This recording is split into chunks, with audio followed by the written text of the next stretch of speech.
Hey everyone, and welcome to That Guy's Maniac, the podcast. We are a podcast about video games. My name is Richie. With me, as always, is Farley, aka Kunzi11, who will say hi and tell you where we can be found on the internet. Hello, readers. It's Kunzi11 here. You can find us at www.thatguys.co.uk and on all the socials, most of the socials, the older socials. That Guy's a Maniac. New Richie, socials too. How's that punctuated? That is all one word, all lowercase. All one word, all lowercase. Richie, what are we doing today on this fine episode of Season 5? Well, this season is the re-season. Where all our episodes are re-something. Yes. For example, this episode is called... Relax.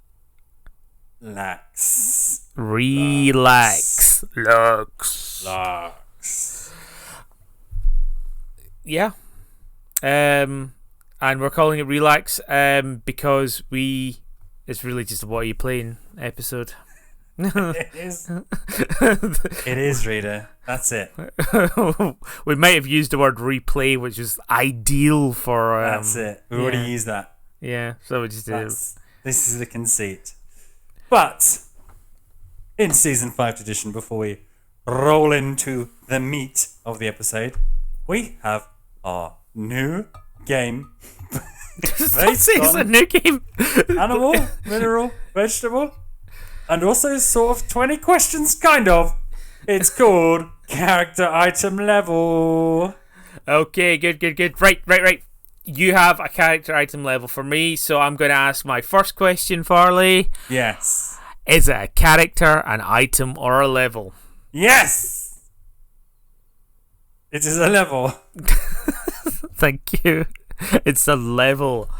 Is this a level from a Nintendo franchise? Yes.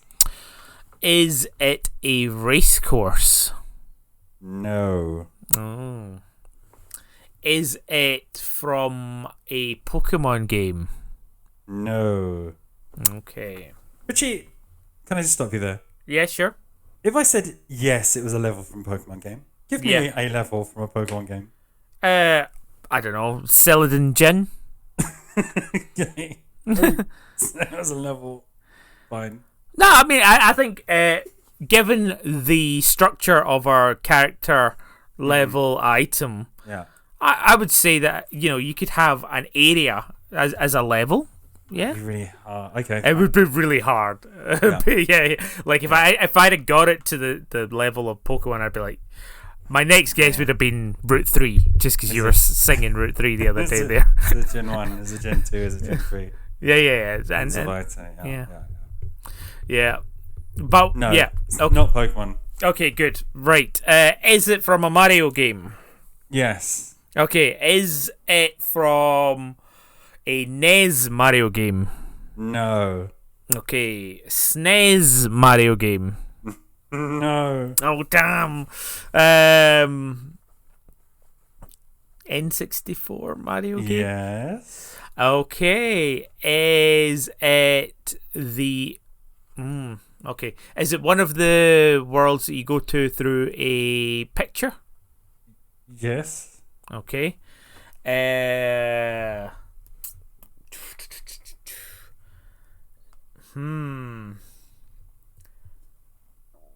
Is it an underwater level?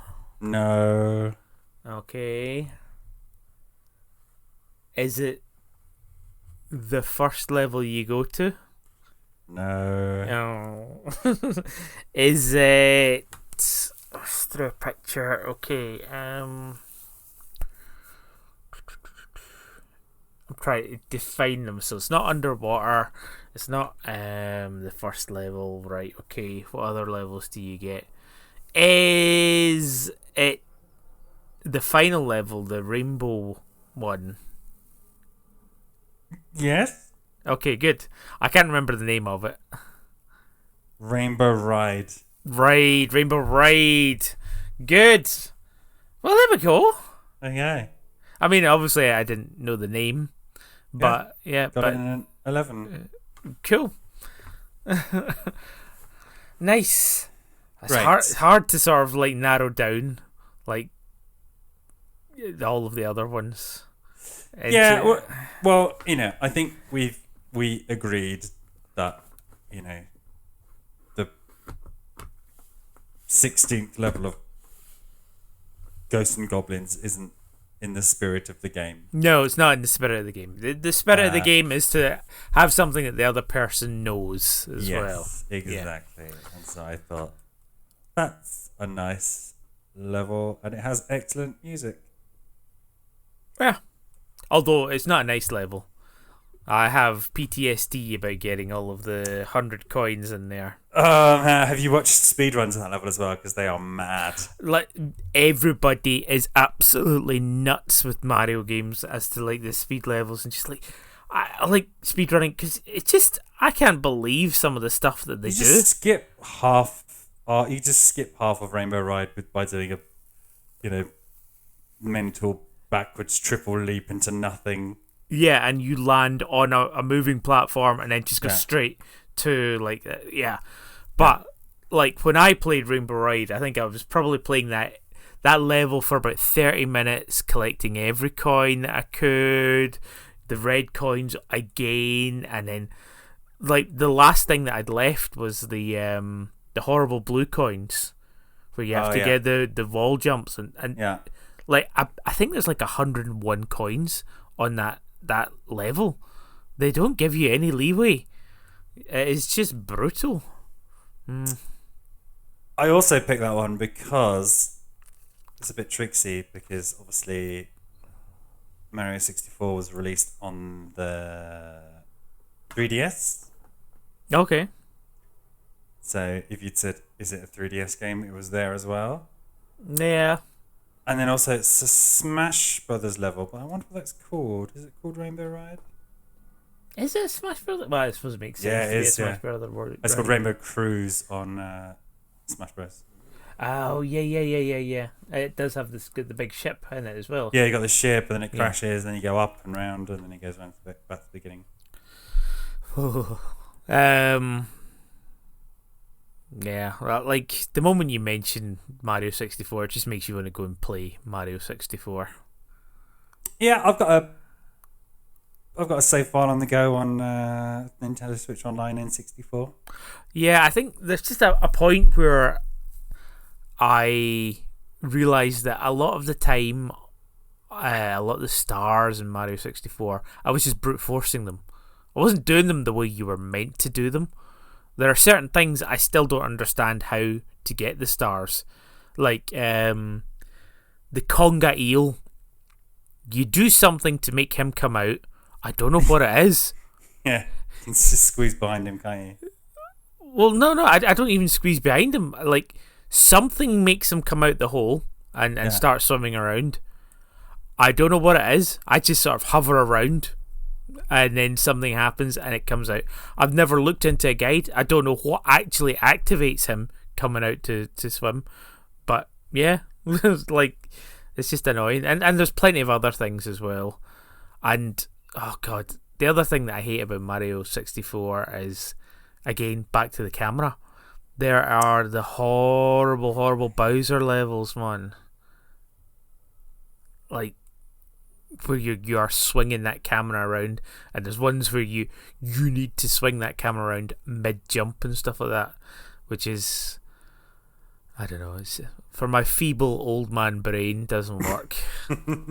Well, there's this like so much of, I don't know, the gaming sphere on social media that I interact with is just horrible engagement farming stuff, right? It's just people asking stupid questions like, what of these four has to go forever? Which one is it?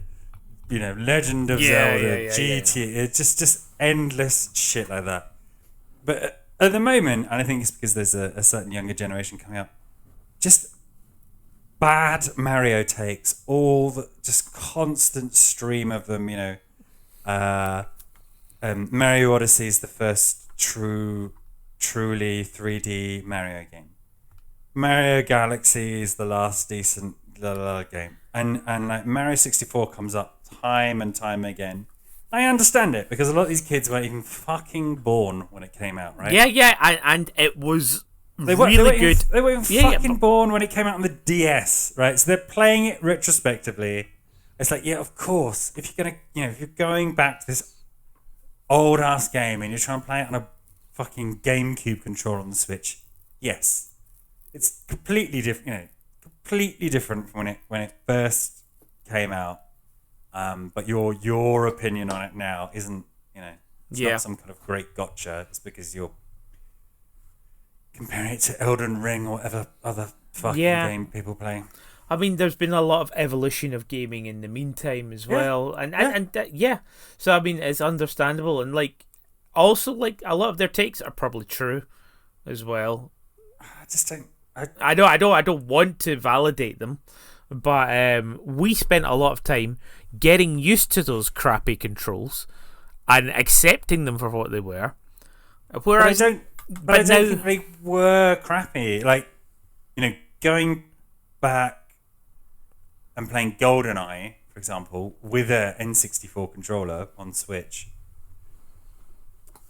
it's really difficult now because we're through the other side of, when basically FPS has decided, actually, let's just have left stick movement, right stick camera and movement, and that's what we'll all do from here on in. Yeah.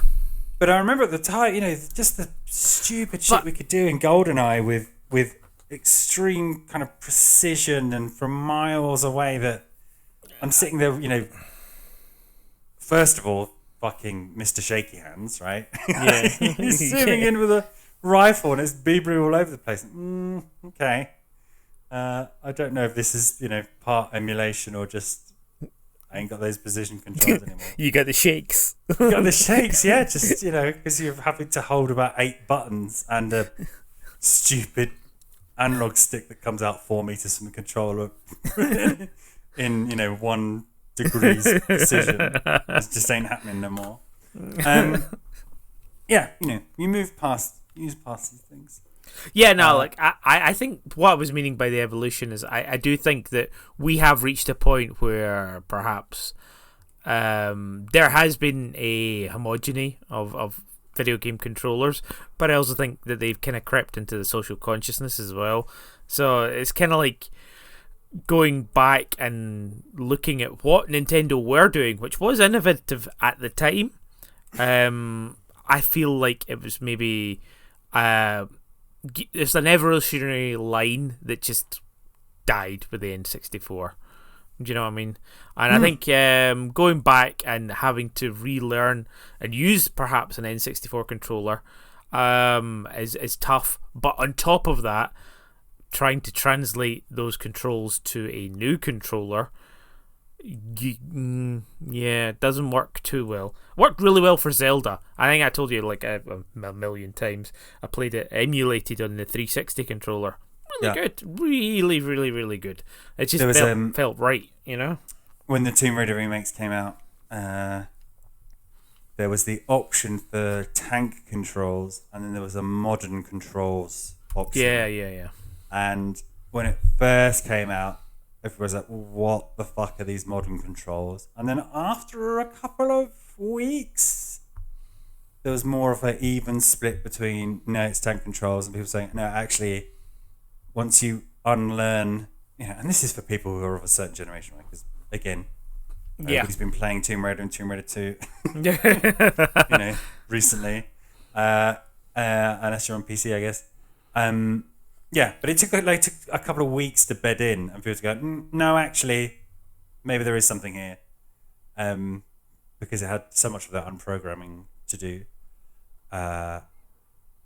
Anyway. So which camp did you end up in? Tank controls, but unfortunately, I do regret not getting it on PlayStation because that was the controller. Yeah, of course. Switch, and it doesn't. For the most part, it's fine.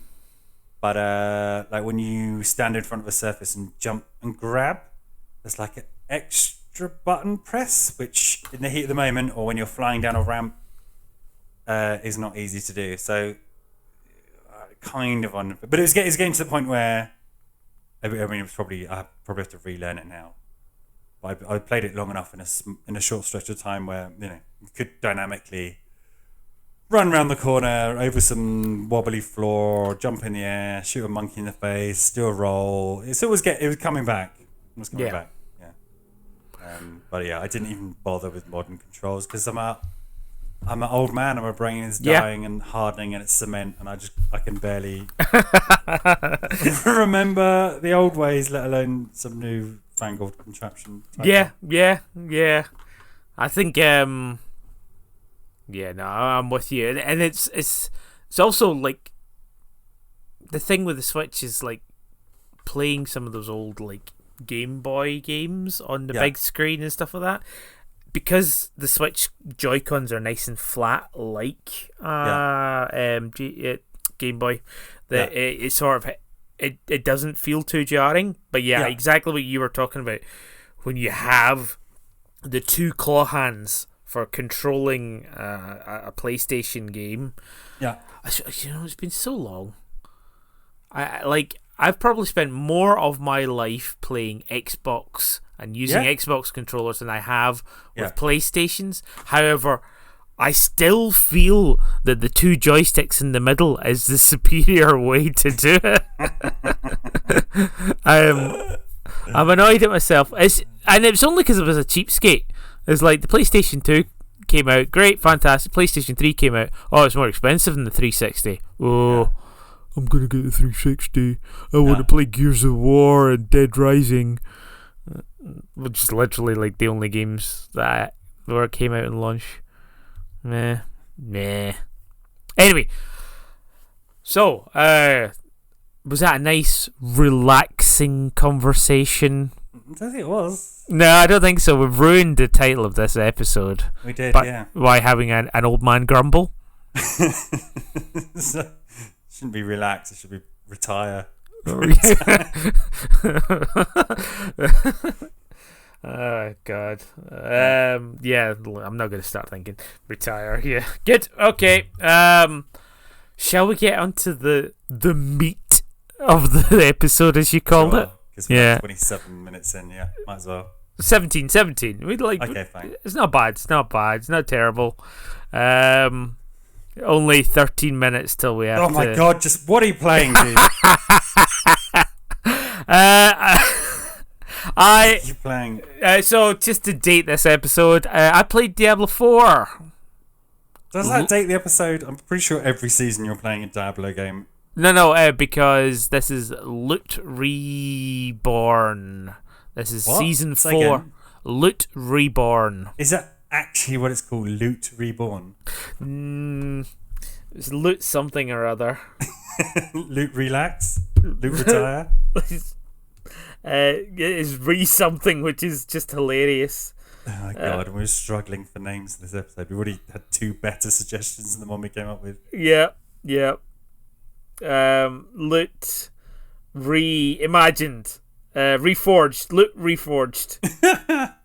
Okay. It's a bit on the nose, you know? It's Loot Reborn. I was right first time. It's a bit on the nose. Yeah. I think a lot of people had complaints with the loot system being very overly complicated, and how so? Because Diablo is the progenitor of the Schluter. It's not a Schluter. It's not a Schluter. It's just a looter. Yeah. A deluter. So how do they fuck it up? How can you fuck up? Get loads of stuff until you're carrying too much stuff, and then until you can't be bothered throwing away stuff, and then go back to town and sell it all. Because you don't sell it anymore. You destroy it. Well, you can if you want, but you're meant to destroy it into its component pieces. Right. You then use those component pieces to create new gear. Yeah. You can also destroy your gear and keep the legendary affix, and then turn another item into the legendary item, but keep the legendary affix. Okay, so far so generic. Yeah, that makes sense. Yeah, okay. And yeah, it just got very, very complicated, and people were losing the ability to um, get random item or not have random effect, not oh God, random stats on the items. So they want you want to create the highest powered thing possible with it, and it was just getting quite complicated to be able to do that. So they've redone this whole system. You can just at any point destroy an item for the first time, and then you can then use that effects at any time on any item that you want. You now have a new thing as well, which is specialities, as it were, where you pick up recipes that fall in the world, and they can bolster how you're making your character.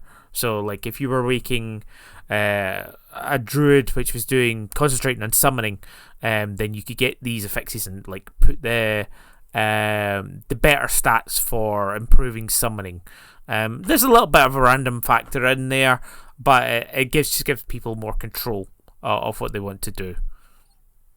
Interesting, because there's lots of crafting system. I think it's like bleeding into many other games, and it's one of the key kind of cornerstones, if you like, of games as a service. So even, what was I playing the other day? Splatoon 3. Yeah. Right. And so, one of the things about Splatoon 3 is you have cosmetics and you have loads of different weapons. Essentially, you have to play the main online multiplayer team deathmatch over and over again to level up your gear, right? And it's slow and it's grindy, and if you win, you get more XP. You can buy, buffs for XP and money. And over time, they've been refining it. 'Cause it used to be that you hit a new level in your weapon, for example, it's got 3 slots, and then randomly roll an effect. And so obviously, there are, desirable builds, right? And some of these effects are way, way better, objectively better than others. So, you don't really want this gun. You don't want more than one slot, which is this gun gives you like a roll when you do a jump from your spawn point. Ideally, you want this costs less paint to use, or this costs more damage. And it used to be that this was just random, and you could kind of re-roll using special event only items. That's really difficult.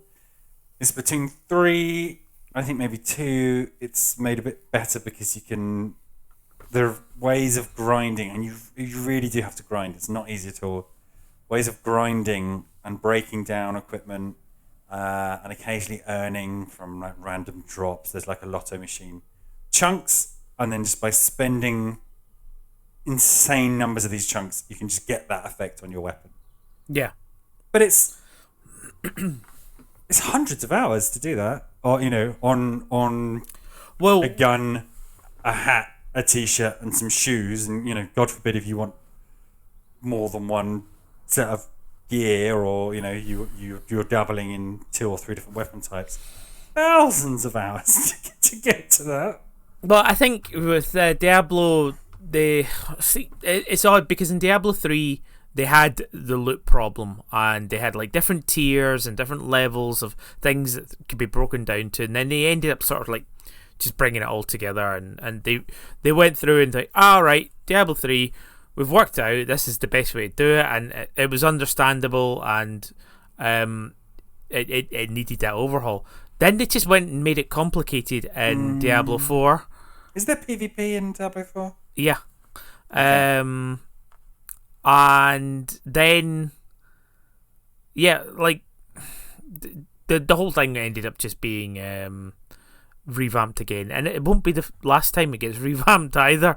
Revamped. Another one. Another better title than Relax.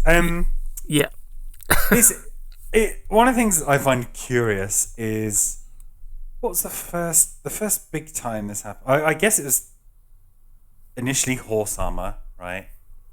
And then the ending of Mass Effect, where kind of player backlash led to changes in the game.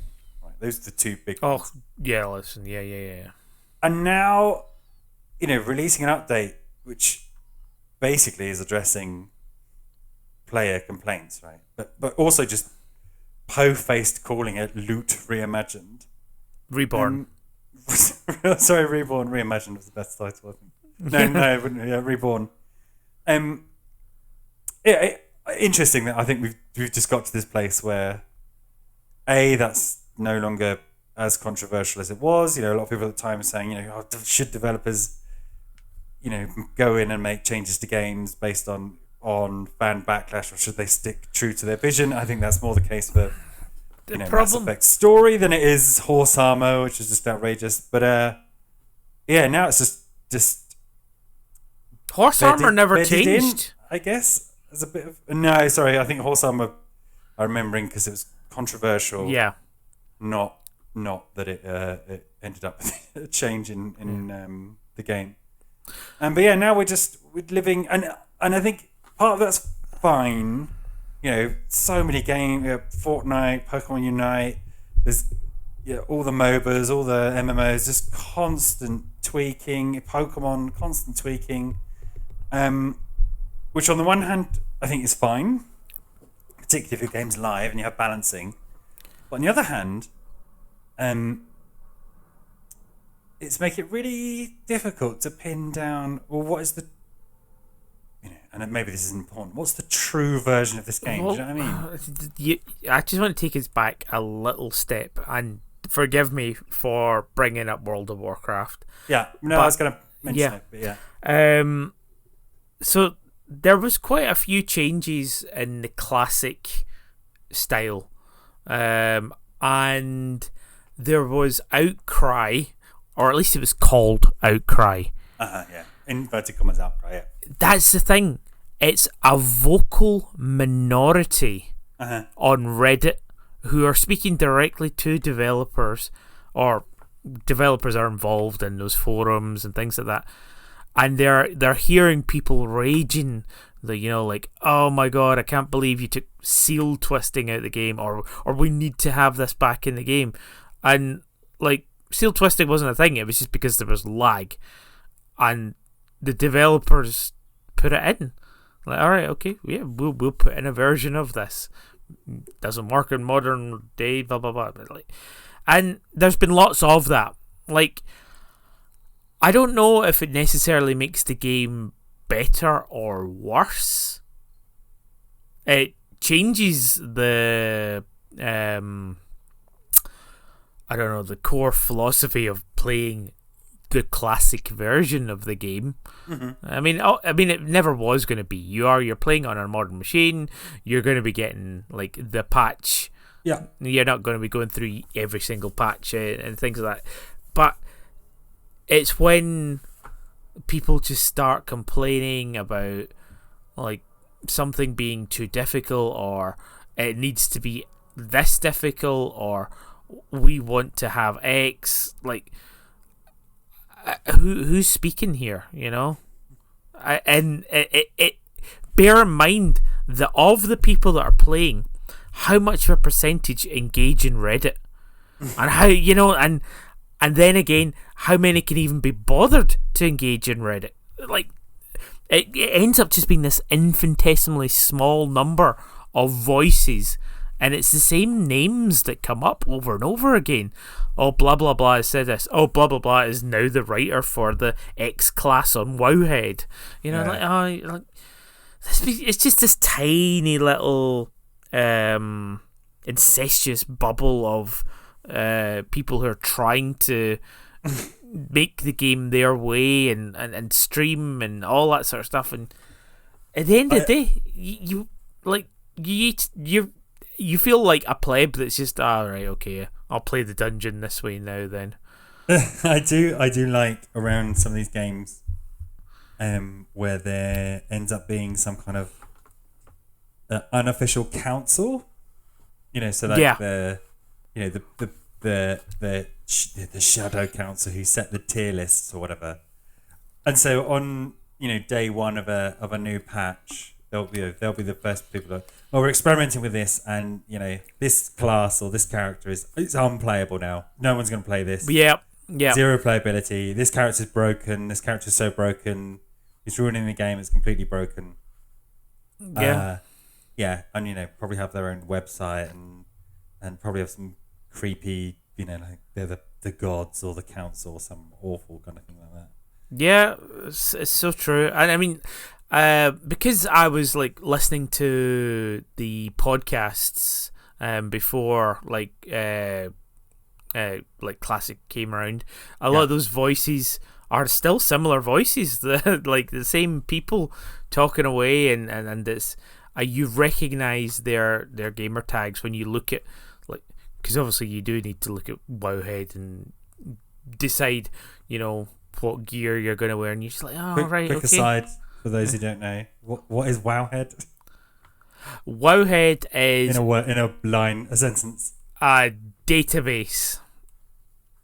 Okay, is that where you go, I want a good build for a necromancer, and they go, here is the best build for necromancer? It's kind of like a hub almost. It has every single item in the game for each and every single version of the game, but it also has like a full list of the quests. It has a list of what you need to do to follow up, and it also has guides as well. So like best in slot for all of the items and things like that. Okay. Carry on. It's a resource that's existed since original WoW. Oh yeah, no, I know. Every online competitive game has its own version. But interestingly enough, Wowhead also do Diablo 4 now. But yeah, anyway, my whole point was just the vocal minority. Like, don't get me wrong, sometimes I agree.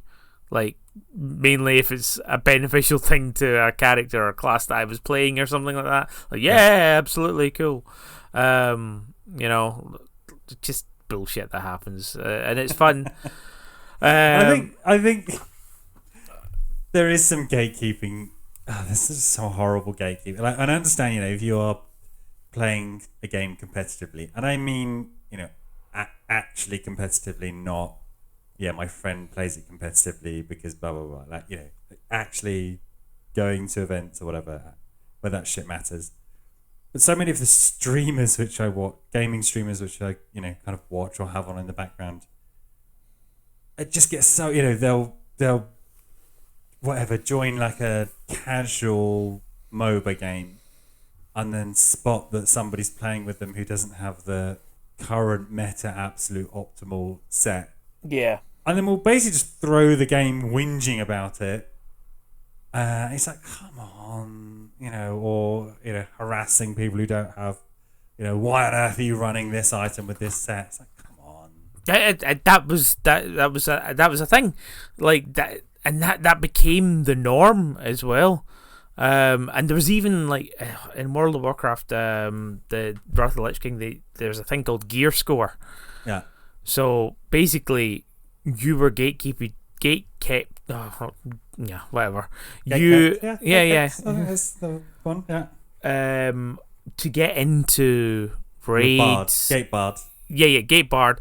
Like, if you don't have a gear score of X number, which basically means like a tiered item, then you don't get in, or you can't do this. And you would even get people in dungeons. So like dungeons are meant to be run at the lowest level. Just take a generic here, 3 DPS. It doesn't matter who they are. A tank. Just go for it. Basic level. Run through it. Great. But no, it had tiered. Sort of like no, you have to have a minimum gear score to get in. And we want to do this fast. Can't be bothered. What's the word? Carrying anyone. For fuck's sake, Nice. I mean, fun. Yeah. Like, it's weird. Like, and the thing is, once you reach that gear score that you're happy, you sort of just let that still happen. You're like, all right, fine. You know what? I don't care anymore. I've reached the gear score. Like, other people can do that horrible gatekeeping. You don't do anything to change it. So you just you just go with it. It's just like, right, okay, I've got over that hump. I'm not going to be persecuted, But I'm also not going to do anything to stop other people from being... atrocious ticks, Yeah, nice. Brilliant. Yeah. Anyway, I think Yeah. it might be time for an intermission. Okay, folks. We'll close the curtain. Go and get yourself refreshments and an ice cream, and we'll be back after the intermission. You gotta give this credibility. I know. Right. Okay. Scene in a bar. We're sitting over a table. It's quite dark. Yeah. Okay. Face. Milling round. Yeah. Yeah. Face to face. Pint of something. Yeah. Right. So the other day there, I was just wandering around, and I had a little chat with a few of the other people in my village, and well, I mean, it was quite cool because I spotted quite a big bug, and I just I kind of crept up to it, got my net out. It was quite slow. And yeah, just straight up caught it. Oh, it was great. It was worth loads of money. I get to pay off a mortgage, so it was a good bug. well, do you remember what kind of bug it was? Shut up. It's an atlas bug.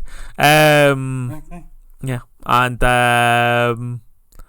yeah. So I was quite pleased with that. So I went off and I did a little bit of fishing. Oh yeah. Yeah. Just a shark, pretty scary. Yeah. Yeah. But ended up just grabbing a couple of fish, sold them off as well. Did you get any barred knife jaws? Yeah, exactly that. Nice. Yeah, and I did a little bit of digging. Oh yeah. Diggery-do. Yeah, a bit of diggery-do. Found myself a oolid. Oh. Yeah. It's quite good.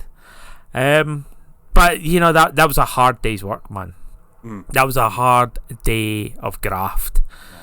So I decided I was gonna go and chill out.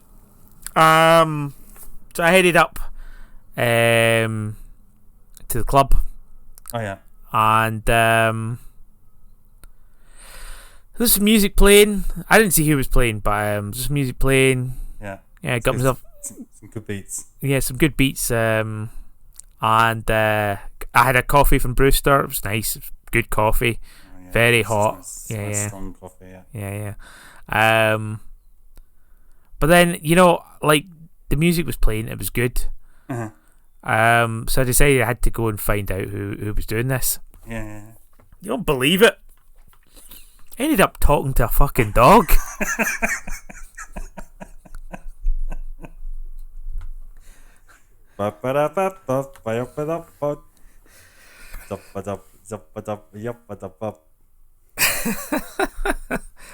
Right. Okay. Oh, is that? I think that's the bell for whatever they do to make. Do we do an outro for this? I don't. It's not. Let's just go back to the episode. Back. Yeah, we're back. Hope you got a little punnet of ice cream. Punnet in the intermission. Yeah. Second. Now we're back. Okay. Good. Yeah. So we've talked about one. Yeah, I'm glad. Game. I'm so glad we talked about Diablo. And then spent ages talking about we've been grumpy old men. This is the opposite of relax. All we've been doing is like don't like these modern things. Tank controls. Well, a game I've been playing is not going to buck this trend at all. Okay. Yeah, more grumpy old man. So I picked up, as you might anticipate, Endless Ocean Luminous. No, even worse, I bought it as a present. For yourself? For my wife. Oh, okay. So we played Endless Ocean. This is a series, if you're an unfamiliar reader, called Forever Blue in Japan. And it is the definition of a cozy game based around marine life. So in the UK, and I think in the States, it's called Endless Ocean. Endless Ocean came out on the Wii here, and then Endless Ocean 2 came out. It's a game where you dive in different biomes and you swim around and you tickle and feed fish and you learn their binomial names and facts about them. And that's all there is to it. Lovely little diving game. And there's a story. The second game kind of improves on the first game significantly, and there's like a aquarium, so once you've seen fish you can kind of build your own aquarium, and there's dolphin training. Anyway, kind of went quiet. I think 2017 maybe was when Ocean 2 came out. Maybe Okay. even before that. And then we got it was announced that Ocean Luminous was coming out. So is Luminous a third one, or is it like same engine as 2 or something like that? It's a third one. I'd say it's kind of its own thing. And unlike the other two, which are kind of cult hits, so they're not everybody's cup of tea, particularly because so much of gaming space is aimed at teenagers who want to shoot things in the face with guns. But there's kind of a cult hit about it. These weird games get excellent ratings in Japan, and fan followings.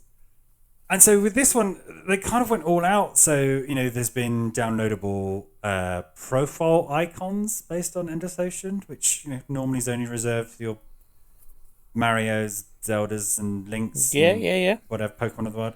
There was recently there's a Tetris 99 special event to earn an Ocean background. So they're really leaning into this game, which lots of people appreciated, but perhaps it felt it didn't quite get its dues or wasn't played enough. Anyway, Ocean Luminous is shit. Oh, okay. So what makes it shit compared to 2? It sloughs off everything that was good about 1 and 2.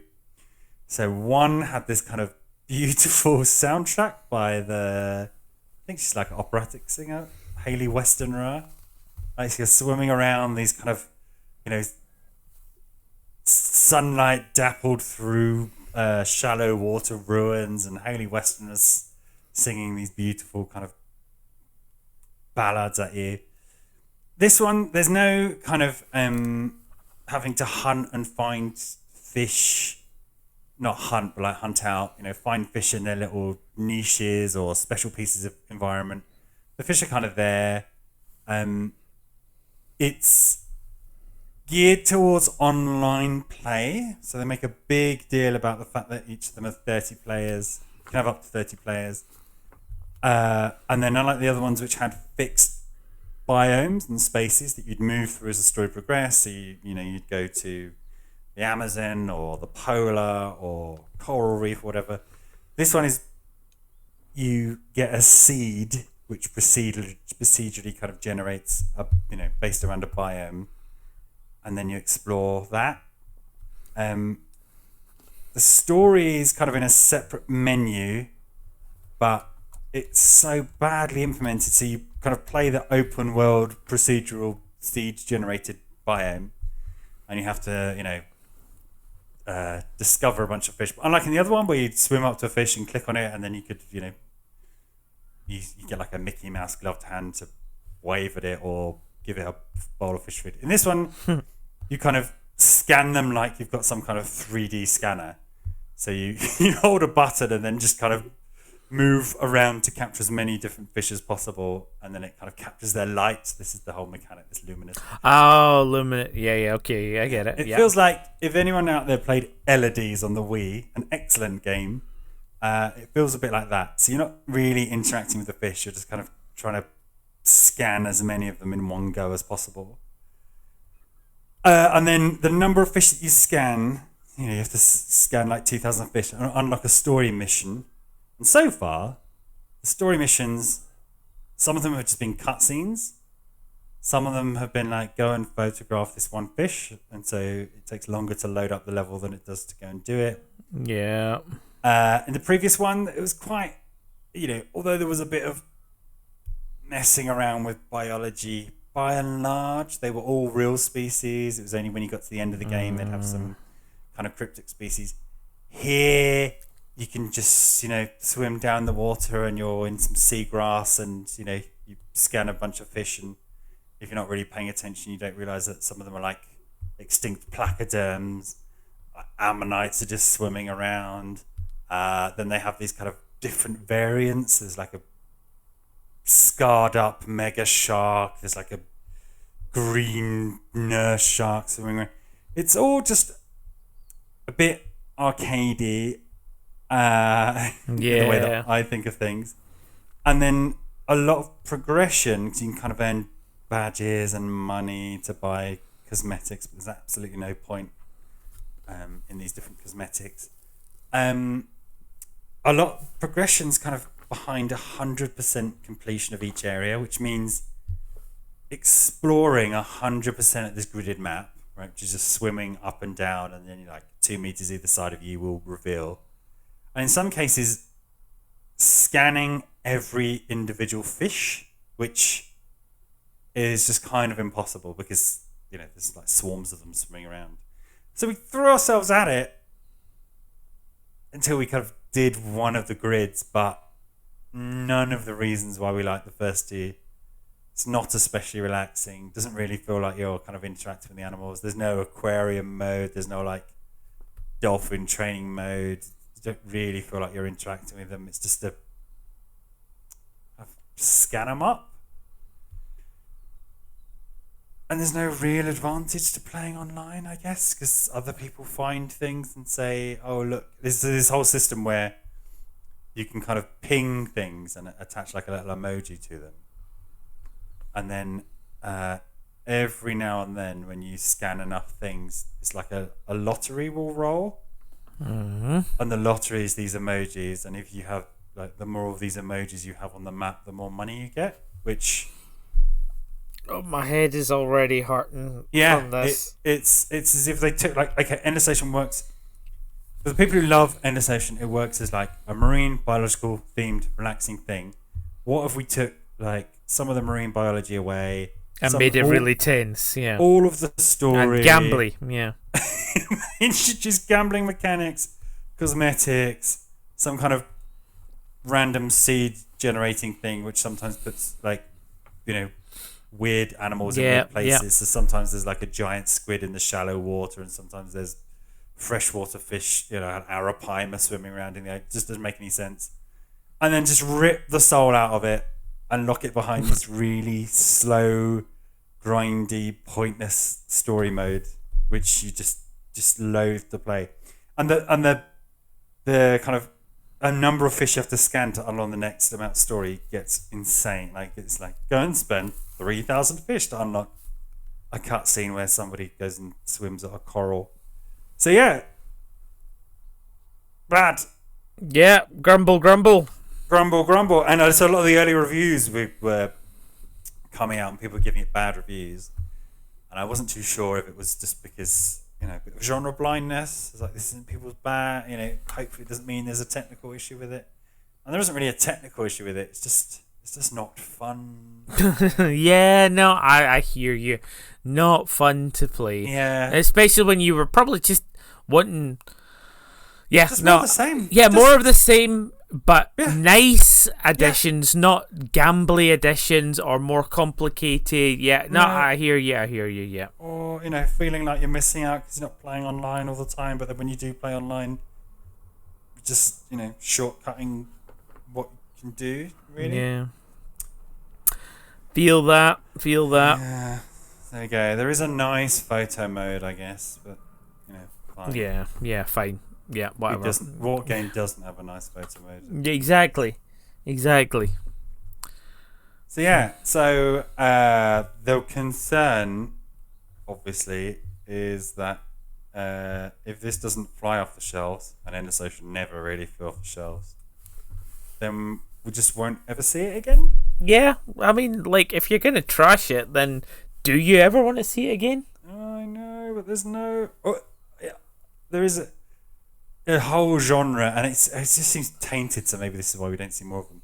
Do you remember a game called Africa with a K? No.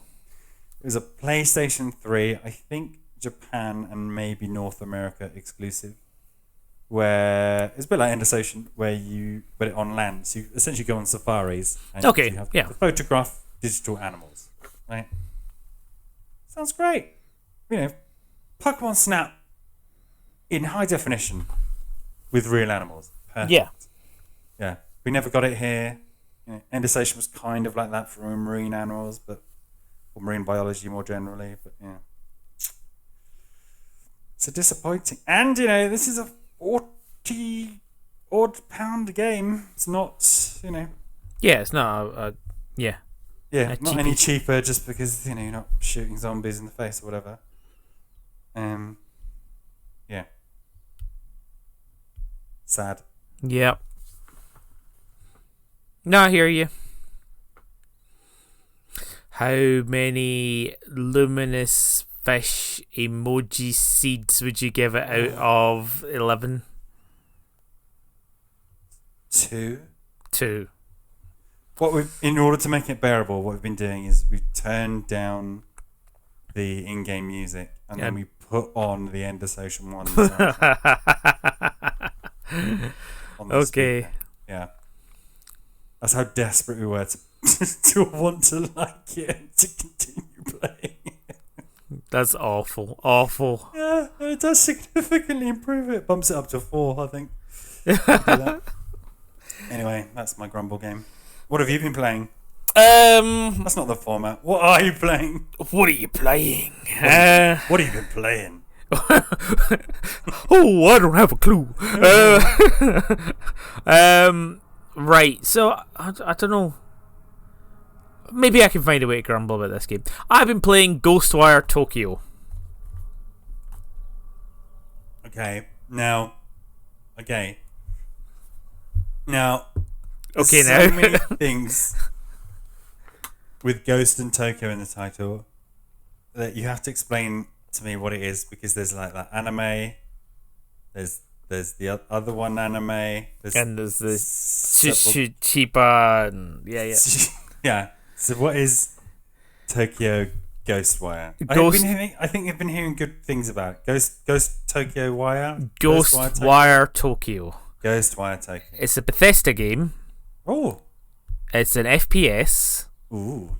It's set in Tokyo. And you play as a Ghostwire. No. You don't play as a ghost. You die at the start and you get half possessed. Okay. So you get a good. Reincarnated as a slime or reincarnated. No, it's not an isekai. It is just straight up. But it's not straight up. It makes no fucking sense. Opposite of straight up. Yeah. It's a convoluted storyline. If you're gonna play it, you play it and you'll enjoy it for what it is. The thing is, you are in Tokyo, and a great big portion of it has just been wiped out, and the souls are being trapped. And there are ghosts kicking about in Tokyo.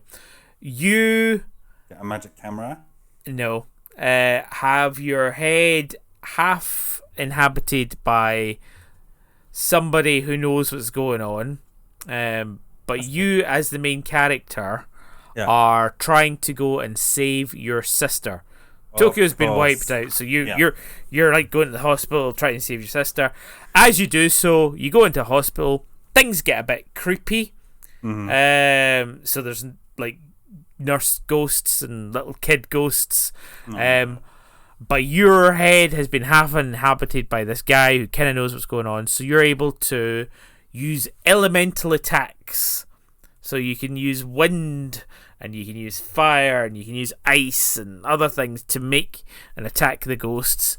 And then you've kind of got these. Do you know Doctor Strange has like these wires that he can sort of move and pull and things like that? Mm-hmm. It's kind of like that. You sort of grab the souls of the ghosts and pull them out of them. It's all very visceral. It's quite good. And you go through. You're just killing the ghosts and grabbing their souls, and there are souls that you meet along the way, which you pick up using a bit of origami. You know the pieces of paper that are supposed to be like messages to they're sort of like shapes of humans. Yeah. So you can suck up souls with that. And this is where the Ghostwire comes in. Right. So you take that piece of paper, you go to I feel like this game's hard. I've heard good things, but as you're explaining it, I can understand why it's a bit of a hard sell. How do you sell people? What is this game? Yeah, you then go to a phone booth and you somehow put the souls into a thing behind the telephone, right. And it gives you some kind of digital currency in return, and like I think we're saving them. I hope we are. And yeah, it's an FPS, and I suppose the way to sell it is it's an FPS set in a really, really good rendition of Tokyo. And instead of guns, you throw magic. Okay. And you've got power-ups and things like that, and you can end up starting to float and things like that as well. So you get a little bit of supernatural, weirdly digital as well. Is it like Fear or Silent Hill or... Actually, as I was playing it, I feel it is more like Assassin's Creed if it was an FPS. So you know, oh god, I can't even remember the name from them. You know the big gates that you get in Japanese culture. The Tori. Yes. Yeah. So they are gates to the other world, and when you find them, you sort of get that. It's like the eagle eye view in Assassin's Creed. Yeah. Where you can see the area around, and the fog goes, and you maybe have to find XYZ around there. Yeah. And that's how it kind of plays. But there's really good level design. Like it looks beautiful from screenshot. Yeah, it plays quite well. The encounters and the actual combat, I'm kind of... Is it repetitive? Sounds repetitive. It's... No, you do get different enemies. It's very weird. So when an encounter happens, it almost feels like, instead of it being a 3D FPS view, it kind of turns into almost like a sort of House of the Dead or Time Cop style. Right, Time Crisis. Time Crisis, yeah, Time Crisis. Time Cop, Van Damme turning up. No. From the future. Yeah, so it kind of feels like a little bit of like that in this arcadey thing, and they all sort of end up facing you, and like I don't know how it does, or how my brain is tricked into thinking that, or maybe I just don't see it in other FPSs. It loses its 3D-ness. And yes, there is a distance between enemies, but it's a distance that kind of feels like it's so hard to explain. It sort of becomes a shooting gallery. Yeah, a shooting gallery rather than a proper 3D environment, which is not necessarily a bad thing. No. And there's hidden things, like you find trees, and you've got to shoot a point in the tree, and yeah, there's a lot of climbing buildings and looking around, and it's fine. It's a solid game. I don't think I'm grumbling about it. No, I don't hate this game. Yeah. I feel like it could be better, but I don't know how. I think I was playing it, and then I just kind of got, rather than how I would normally approach a game like that, where it would be, right, okay, I have unlocked this area, I need to find everything in it. I started playing it, and I was just like, ugh, I don't want to go and hunt for all the Riddler trophies or whatever. Yeah. You know, So I just started moving on, and now I look back at the map and I think, oh, there's so much I just didn't get. There's so much I didn't get, and I'm just doing Either stuff. Get it all as you go, or get nothing and go back. Yeah, but in fact, I've it's too easy to find things as well. So like you'll walk down streets, so it's kind of like at least there's probably a running tally and things like that, and I can search for it. I did have a side quest to find a tanuki, and I spent a good half an hour or so wandering around trying to find this, and it was literally I can continue playing the game, or I can start looking up a guide for this game. And the idea of looking up a guide for the game was just kind of, oh god, I know that if I start looking up a guide, it is a thread I probably don't want to pull. Yeah, it'd just be sat there with the map on your phone on one leg. Yeah. Or watching YouTube videos, pausing it, and following. Yeah. And that's the thing. It's like I like this game, but I don't like it that much. Or I think I like to play it, not turn it into a fucking job. Yeah, well, sometimes that's good. Sometimes, I'm just going to play it through. Yeah, I think I just need to do that and continue on with it. Now, there was a bit of controversy around it because Tango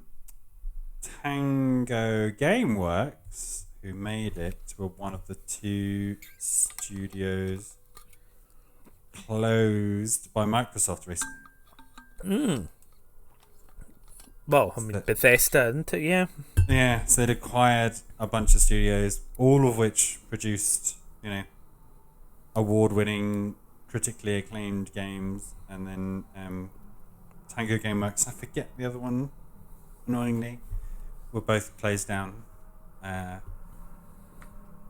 for the usual kind of benefit for shareholders, which is kind of insane to be producing these hit games. I don't think this sold particularly well. I think just because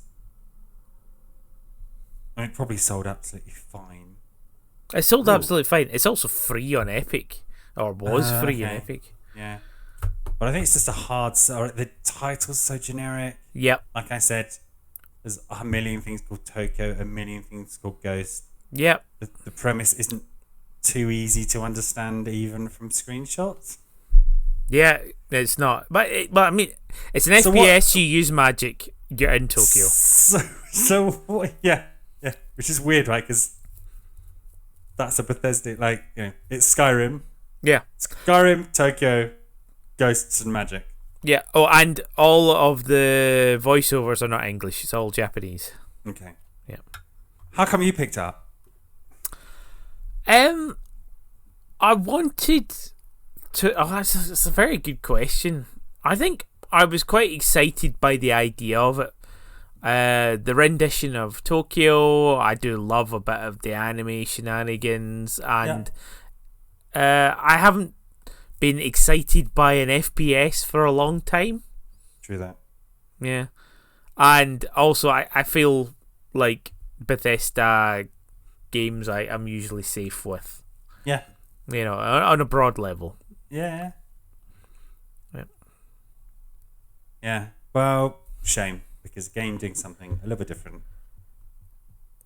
Yeah, I don't hate it, but I don't want to spend my life on it. Yeah. It's not a go back to game. Anyway, I think I'm probably like 2/3 of the way through it. Nice. And when I get to the end, I do not expect it to make any more sense. Which, is not the greatest of feelings. I know, but if you're an anime fan, you're used to ghost bullshit happening in Tokyo, to which there's no real that's so true. Yeah.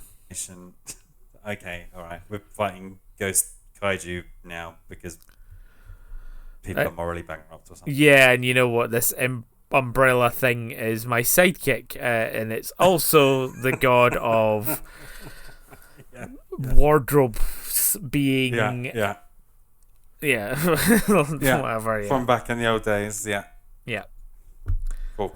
What are they called? Yokai. Yeah. Yeah. How many ghost wires out of? I think I want to give it. I'm gonna give it out of 10. Yeah. I'm gonna give it a 6.9. Okay, that's decent. I don't think I've given anything a decimal point in a while. I don't want to give it a 7. I know what you mean. Because it hasn't pulled, but it's not a 6. Yeah. So I'm gonna give it a 6.9. It's close to 7, but it's just not quite there. Yeah. Cool. Okay, so we talked about Diablo 4. Yeah. We talked about WoW and being outraged.